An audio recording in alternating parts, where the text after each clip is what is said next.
Hi guys! ඔන්න අද මං අරන් ආවේ ඔයාලට මිනි බ්ලොග් එකක්. අද මං ඔයාලව එක්කයි යන්නේ අපේ ටවුන් එකේ තියෙන කෝවිලට.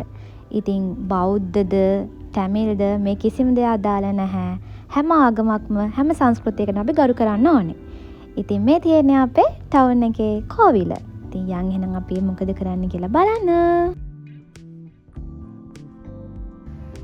ඉස්සර අපේ තාත්තත් එක්ක මම පළතුරු වට්ටි පූජා කරන්න මම පොඩි කාලේ ඇවිත් තියෙනවා.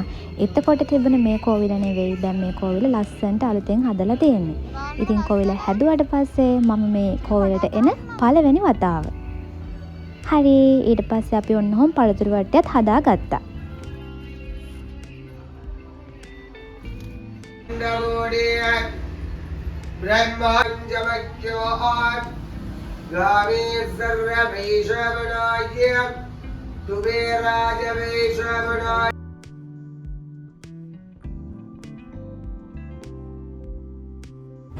කෝවිල් වල අර සමහර උත්සව කාලවලට හදනවා නේද පැණි කිරිබතක්. ඒක හොරිම පොංගල් බත. ඒක මාරම රසයි. මම ඒක කන්න මාරම ආසයි. ඇත්තටම ටැමිල් සංස්කෘතියට අපි හැමෝම කැමතිනේ. ඉතින් ඒකේ තියෙන උත්සවවලට උනත් අපි හරි කැමතියි. මේ පැත්තේ තේර උත්සවය සමරනවා. ඒ කාලේදී පෙරහැරකුත් තියෙනවා. ඉතින් මම 2026 අවුරුද්දේ ඔයාලට ඒ පෙරහැරත් බ්ලොග් එකකින් අරගෙන එන්නම්.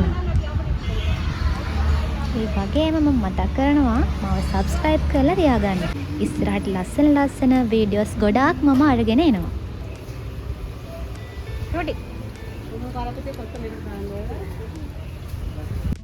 පළතුරු වට්ටියත් පූජා කරලා දැන් අපි ආපහු ගෙදර යනවා. ඉතින් ඒ දවස ඔන්න ඔය විදිහට ඉවර වුණා. එහෙනම් ඉතින් මේ මිනි බ්ලොග් එක ඔයාලා රස වින්දාද? මට කමෙන්ට් එකක් දාගෙන යන්න අනිවාර්යෙන්. එහෙනම් අදට මම ගිහින් එන්නම්. Bye bye.